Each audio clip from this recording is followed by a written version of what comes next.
Pria ini melepas hidungnya, memakai rambut orang lain, dengan sombong ke Las Vegas untuk menghancurkan lapangan. Melihatnya menekan remote control dengan ringan.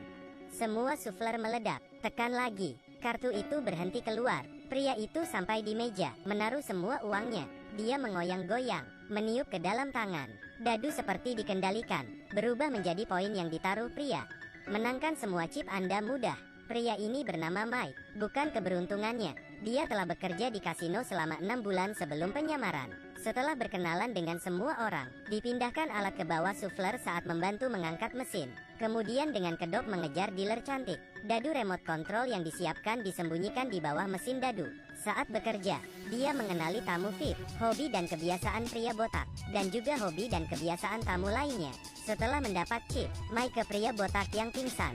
Dari kamar pria botak diambil kartu VIP. Kemudian lepas penyamaran dan kembali ke penampilan pria tampan. Datang ke lift staff, pasang pengontrol di dalam lift. Kemudian menghitung waktu pengiriman. Saat pengawal akan datang.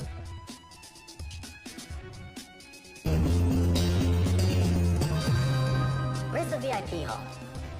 This is a service elevator, sir. Oh, really? How am I supposed to know which elevators are the service ones and which ones are not? It's just a misunderstanding. Don't worry, sir. I'll take you back upstairs. Yeah, you better do that.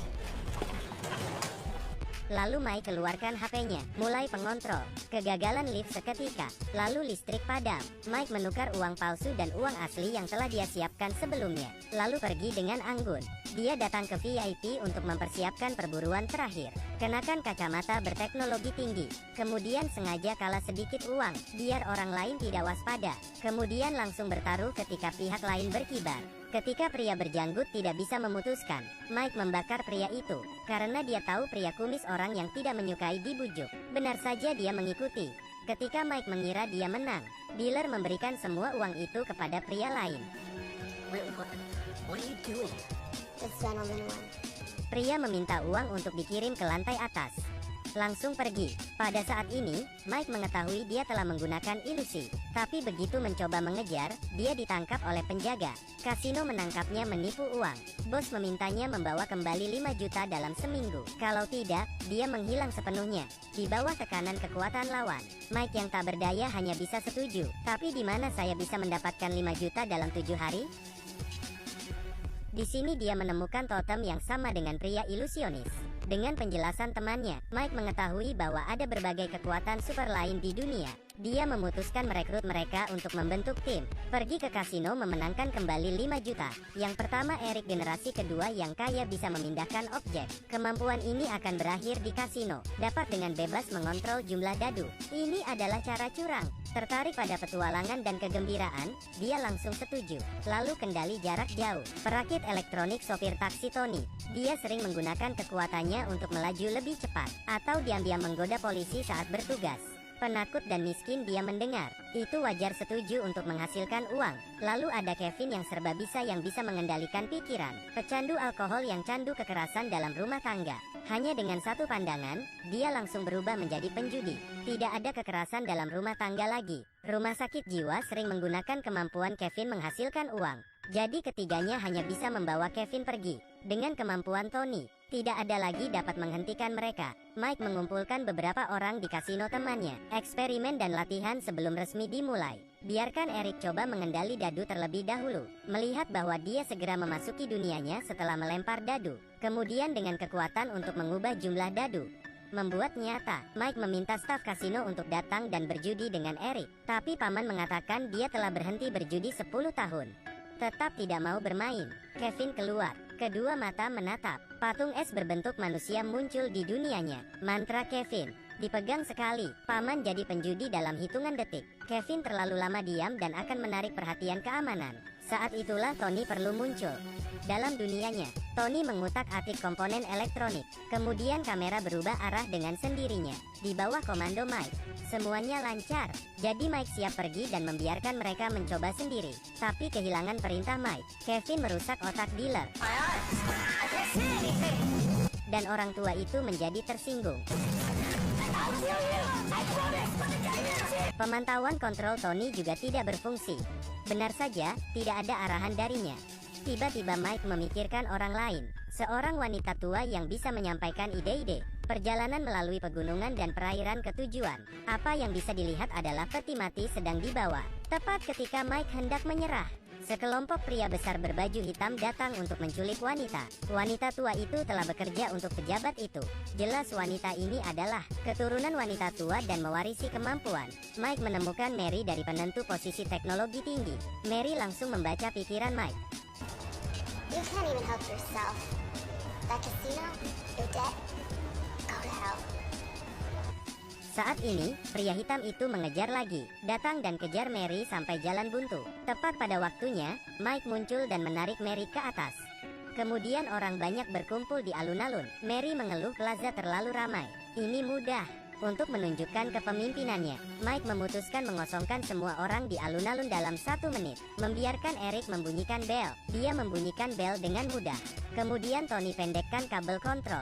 Biarkan Kevin mengontrol orang meminta tolong dan lari. Akhirnya, biarkan Mary meneriakkan gempa bumi di semua orang banyak. Lari cepat. Dalam sekejap, alun-alun itu bersih.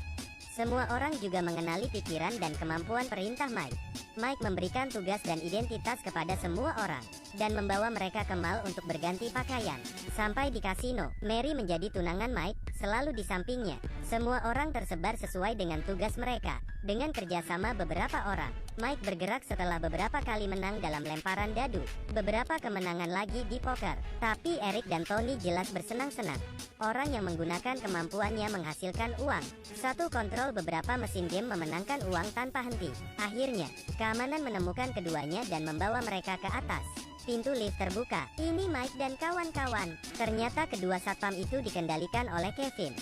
Setelah Mike mendidik keduanya, semua orang dalam 5 menit berkumpul.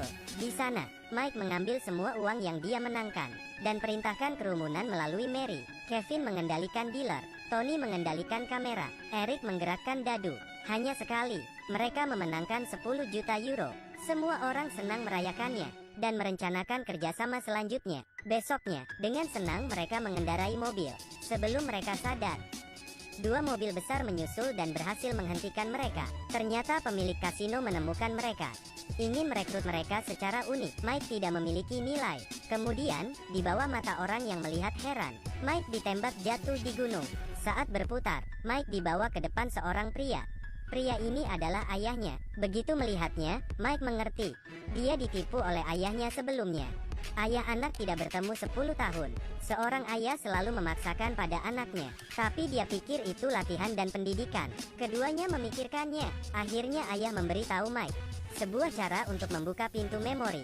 Tony mereka pikir Mike ditembak mati. Jadi saya hanya bisa bekerja sementara untuk pemilik kasino. Mary jatuh ke dalam hipnotis karena penolakan. Mike pergi ke kasino menyamar sebagai tukang reparasi. Teman-teman sangat senang melihatnya tidak mati. Mike memutuskan memimpin semua orang untuk mendapatkan uang kembali. Mereka menemukan bos dan melangkah maju untuk provokasi.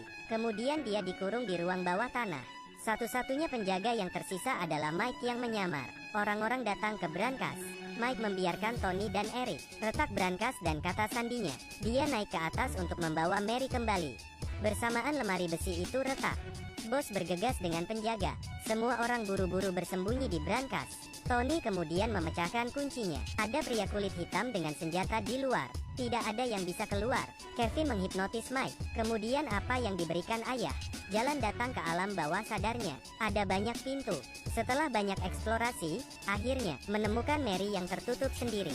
Tapi Mary mengira Mike sudah mati dan tidak ingin kembali sadar. Jadi Mike menciptakan adegan ketika keduanya bertemu. Akhirnya membawa Mary keluar. Kemudian dia Mary kembali ke kenyataan. Masih ada urusan yang belum selesai. Setelah Mary pergi, dia menemukan ilusionis yang telah memainkannya. Segera diikuti.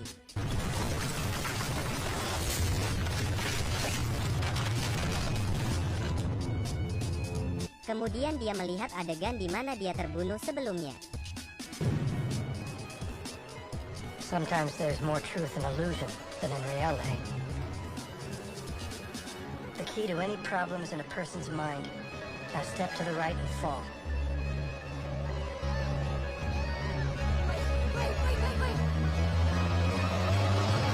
Pria inilah yang menyelamatkannya. Mike mengetahui kebenaran kembali ke kenyataan. Biarkan para rekan mengambil uang. Kemudian perbaiki kunci kombinasi. Pintunya terbuka. Tidak ada orang di luar. Semua orang